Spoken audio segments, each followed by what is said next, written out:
With question marks looming surrounding Jimmie Ward's future, does that open the door for a bigger role for rookie Jaylen Reed? This rookie diary episode is all about Reed and reacting.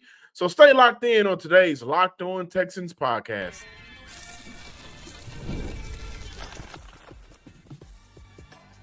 You are Locked On Texans, your daily podcast on the Houston Texans. Part of the Locked On Podcast Network, your team every day. Battle Red Nation, from H-Town to your town. Today's show and every show is for Texan fans all around. I'm your Texans football analyst and credentialed media member, John Hickman, and I'm excited for today's show. We are diving back into the rookie diaries, also having a conversation surrounding the Houston Texans' current roster. Can Houston survive being a top-heavy team, extremely top heavy in 2024? Can they go into 2025 and expect anything different? As we look into the Jaylen Reed portion of the rookie diaries, it's all about getting the background information on him and whether or not Jimmie Ward's future having question marks around it. Should the Houston Texans say, you know what, in the 6th round, we found our guy that we believe can replace Jimmie Ward? Or should the Houston Texans have serious internal conversations about whether or not it'll be wise for Houston to keep their eyes open, look at the safety market, and peep who's going to be let go around the NFL? Today's episode is brought to you by FanDuel. Right now, new customers get $150 in bonus bets.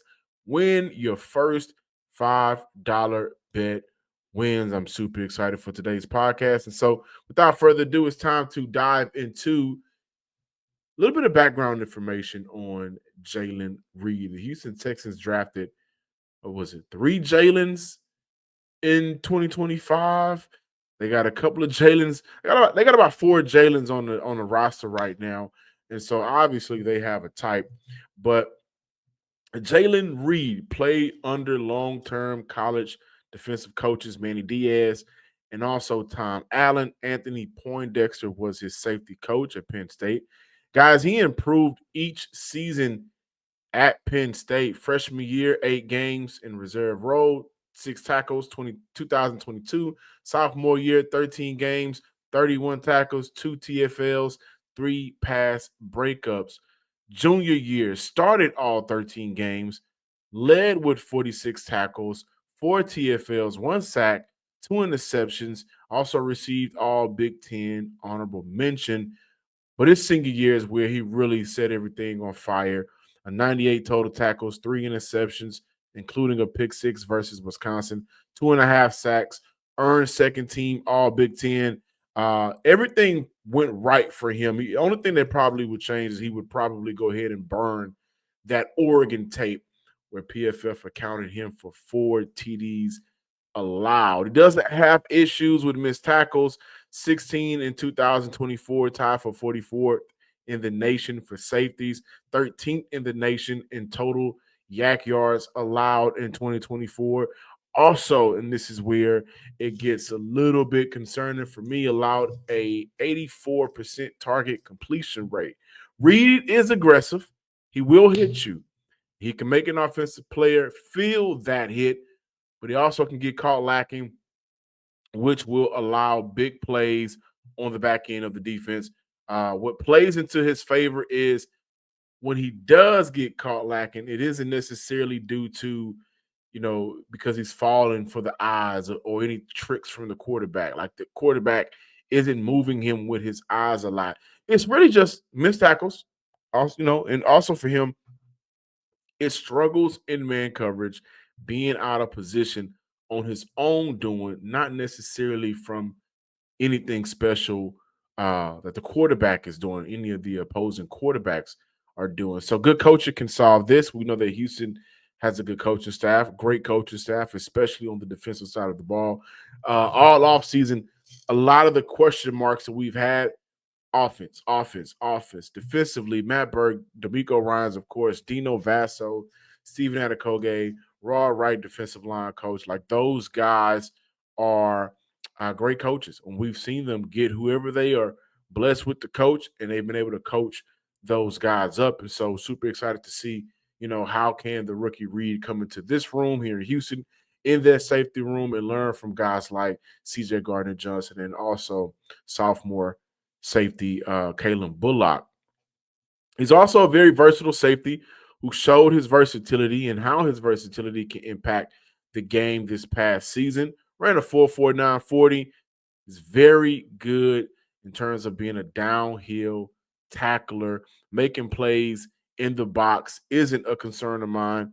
It's the lack of consistency to make plays on the back end of the defense in space, and that is a concern of mine at the NFL level. Ultimately, if you remove the Oregon game where he was bad, not a good game for him. He probably, like I said, would like to burn that tape. He got caught lacking a few times. And again, when I say he got caught lacking, it was more so that he was lacking on his own doing. And a lot of those things you can clean up, right? Good coaching. He'll be able to benefit from that and the culture here in Houston. But if you remove that game, and that was the game going into that week, he stamped himself as the best safety in the country. Reed would probably be a fourth round pick, maybe a third. The talent is there, but the question for Texas fans is he ready to have an increased role? Now, typically with these rookie diaries, we've been able to kind of get somebody here on the show, somebody, whether it's a coordinator, coach, or somebody who covers the team closely. That's typically what's been the trend. Didn't get an opportunity to do that for this rookie diary. So I thought it was important to really look at whether or not Jaylen Reed is going to be ready to play um, if his number is called in 2024. I think he's going to be a very good special teamer, and I get to that. But if Jimmie Ward isn't able to go for the first 6 games, what does that safety room look like for the Houston Texans? Should they trust the Rook, or should they say, you know what, we probably need to go ahead and invest in a veteran here for the safety position? So we got more Locked On Texans talk, more of the Rookie Diary series, the Jaylen Reed episode. So stay locked in on today's Locked On Texan podcast. Summer sports are in full swing, and whether you're all about baseball under the lights, golf on the green, or high stakes soccer action, FanDuel is the best way to make every game even more exciting. You're already following the action. Why not make it a little bit more thrilling? With FanDuel, you can get in on the game while your friends are getting sunburned at the beach. I don't worry about getting sunburned, but I do worry about making sure my picks hit. And FanDuel is the best place to get in on that action. I've been using FanDuel. How I use it, don't want to tell you guys, but the app continues to keep it fresh with daily new promotions and fun ways to bet. It's easy to use, fast payout, and makes even regular season games feel like a must watch event. Whether I'm placing same game parlays or watching a bet ride into the ninth inning, FanDuel makes it feel like I'm a part of the action. New to FanDuel, no problem, no worries. All new customers can bet $5. And if you win, you get $150 in bonus bets. All you need to happen is that $5 bet to win. Open the FanDuel app today or visit fanduel.com/locked on to get started. Welcome back in, Locked On Texan listeners and viewers. More on today's Rookie Diary series as we dive into Jaylen Reed. I want to give you guys some interesting numbers, like just to show you guys how good the cornerback room for Houston was last year. Among all cornerback groups in the NFL last season, the average passer rating allowed when in press coverage was 80.7. Okay. The Texans, meanwhile, allowed a passer rating of 13.6 when in press coverage. They had more picks and PBUs in press coverage, 13, then first downs allowed, 12 all season long. And that is according to Brett Coleman. I thought that was an interesting number. The safety unit, they got two corners. They got two dogs at corner that's going to make it hell for opposing receivers. And then on top of that, the D-line unit got two dogs that's going to make it hell for opposing offensive linemen to even give their quarterback enough time to get the ball off, right? And if we see 15 to 16 games of Will Anderson with everything he's been adding into his game, and Daniil Hunter on the opposite side, you could be possibly looking at a defensive player of the year. So I wanted to throw that stat out by saying the safety unit, all they got to do is their job, baby. Them corners going to hold it down. That D-line going to cause hell. And all they got to do is be in the right place at the right time. But when we look at the potential of an increased role for rookie Jaylen Reed, Jimmie Ward's future was already uncertain to me coming into this season.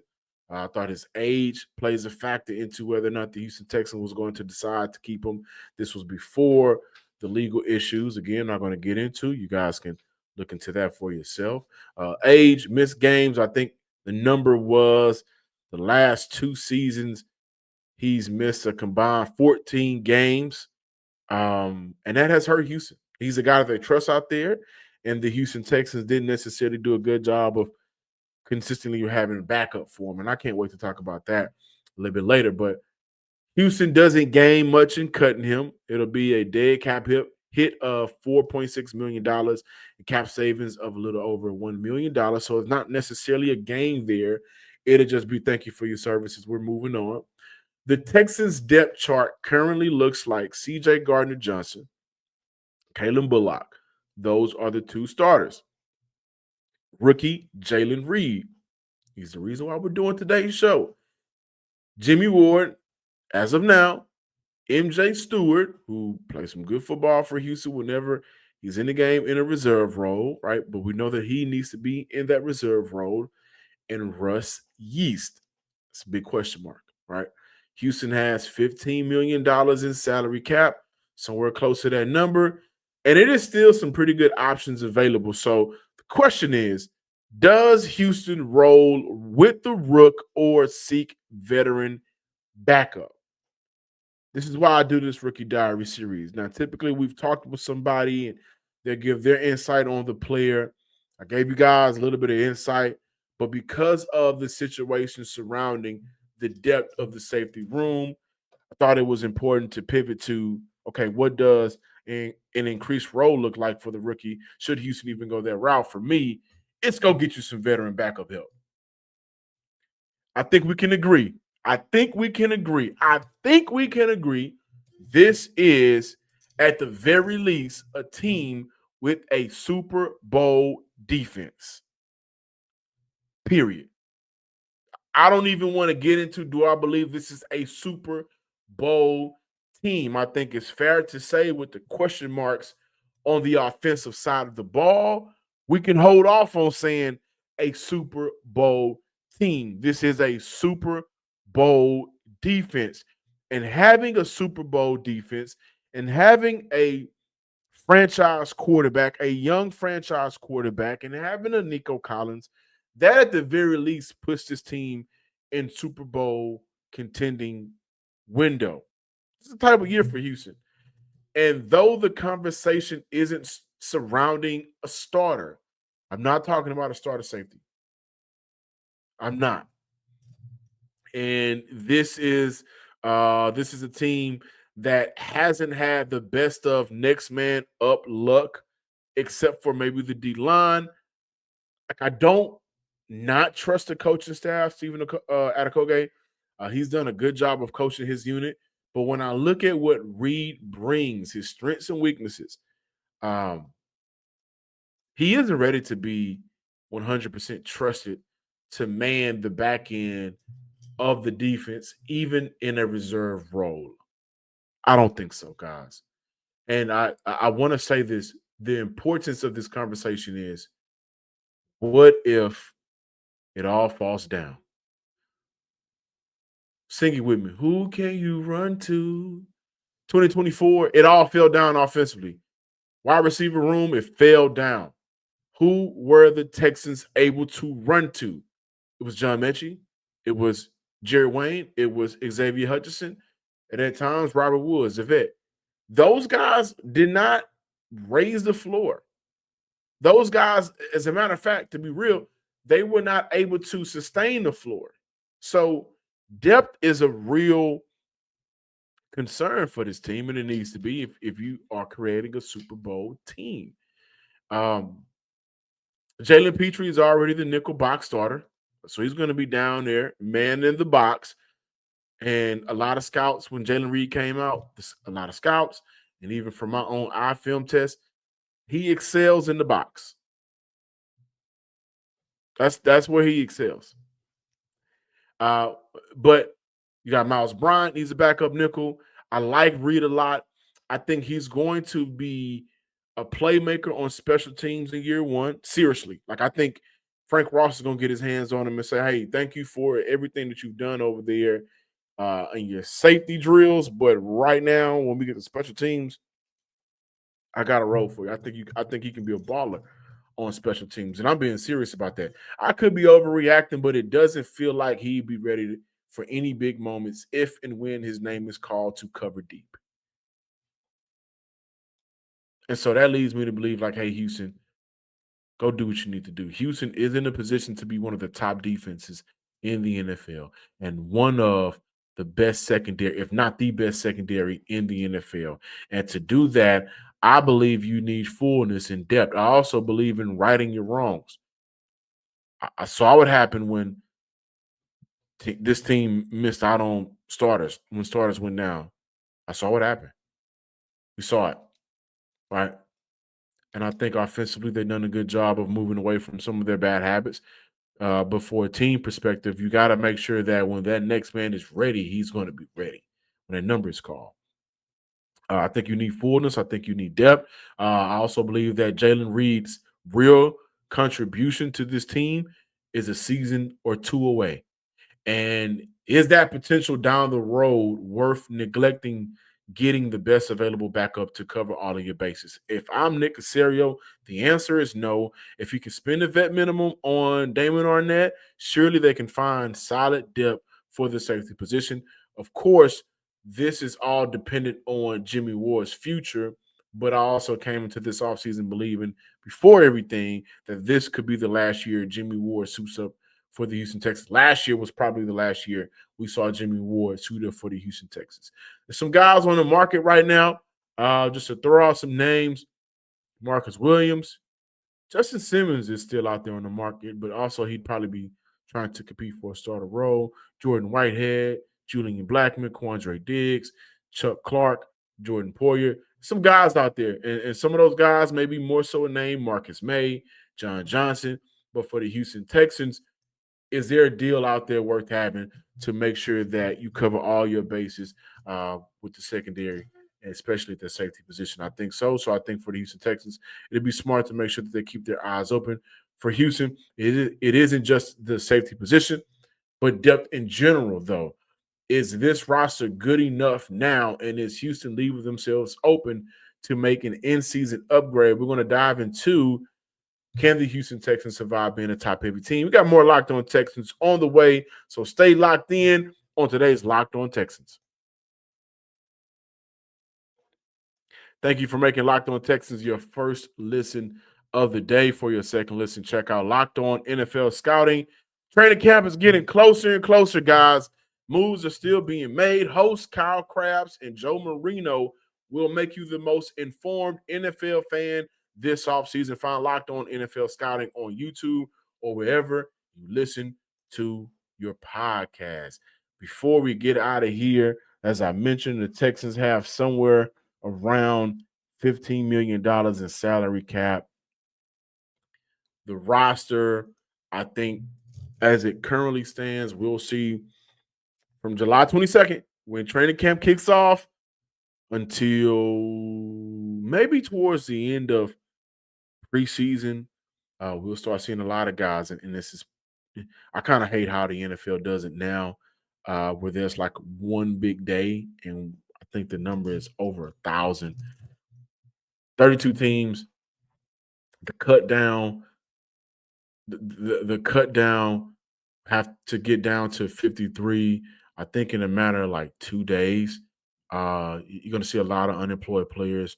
You're going to see a lot of good unemployed players that will be looking for, uh, you know, a new home. It could be the safety position. It could just be the team a position altogether. Excuse me. But for Houston, the roster as it currently stands isn't enough. Can Houston survive being a top heavy team? They didn't survive 2024 being a top heavy team. Wide receiver, when they were out on the field, probably could have been one of the best units in the NFL with Nico, Tank, and Diggs. Didn't see that a lot. Top heavy.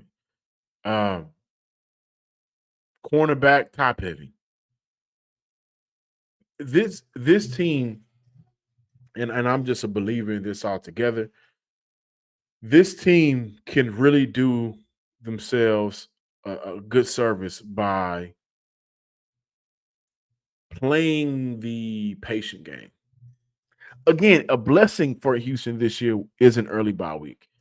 With all of the newness surrounding Houston, new OC, new offensive line coach, new left tackle, new left guard, new center. It's a lot of newness. And the newness that Houston has right now, it's in places that they absolutely need to be better at. They need a new. They need to be better. Play calling need to have better play calling. They need better protection. And for Houston, you look at not having Tank to start off the year. Now, the conversations of well, Tank may be ready for the tail end of 2025. I really think that would be a mistake, considering that next year is the year that he needs to perform extremely well to get his payday, whether that's from Houston or another team. And so when I talk about Tank, I talk about Tank in more so of terms of looking out for Tank. Love Tank as a person, love him even more as a player. So I want to see him extremely healthy, fully healthy, but also newness of Christian Kirk. Hey, listen, do I think Christian Kirk can be good for Houston? Yes, I do. Do I also acknowledge Christian Kirk's injury history? Do I also acknowledge Christian Kirk's hands issues? Last couple of seasons dealt with some drops. He can still get open. Will the ball get reeled in? Now, obviously, CJ Stroud and Trevor Lawrence, two different quarterbacks, right? If you're watching on YouTube, you can see like CJ Stroud is on the top floor. Trevor Lawrence just had to go up there to relay a message. I know you guys are still running the AFC South, but he's on the elevator on the way back down. Yeah, and I'm passing up the 12th floor, 11th floor, 10th floor. He's going all the way back down. Two different quarterbacks. So I expect if healthy, we'll see, two different outcomes. But the fact remains is, hey, we still gotta hope that he's healthy to play a full season. You're also banking on two rookies, newness. Aiden Higgins, Jaylen Noel, rookies, newness. The newness can hold Houston back. $15 million around that number in salary cap could eventually come back to help Houston. Getting an early look at the new offense, getting an early look at the depth on this team. By week 6, they have that bye. They'll be able to, especially started from week 1, make calls. Okay, what you want for this player? Okay, we got a couple additional picks in the mid and late rounds in 2026. We can send something over for this player. Would their position be receiver? Could it be tight end? I know a lot of you guys are tired of Dalton Schultz. Kay Stover has a lot of fans. Brevin Jordan has a lot of fans. They brought over Jared Slapinski. The background that Nick Caley has also includes coaching up tight ends. Like, I don't want to overlook that in terms of the new Houston Texans offensive staff. They brought over assistants that should be able to help with some of the current coaches to get some of these guys over the hump or to get some of these guys to buy into the new offensive system. But if they're not producing, they're not producing, and Houston could very well move on. That's just the facts. And so I think for Houston, they are leaving themselves a little bit of wiggle room to make adjustments, bring in some guys or a guy that could add to the dynamic. And I'm going to just say it on the offensive side of the ball. I trust D'Amico's defense, Matt Burke's defense. And we need to stop not crediting Matt Burke. I trust their defense. The question marks, even with the presumptions that I have for Nick Caley's offense, that I believe Houston will have, fact remain is, hey, man, I got to see it to believe it. And I also got to see it for 17 games. But before I see it for 17 games, I got to see it for 4 quarters. Then I got to see it for a half.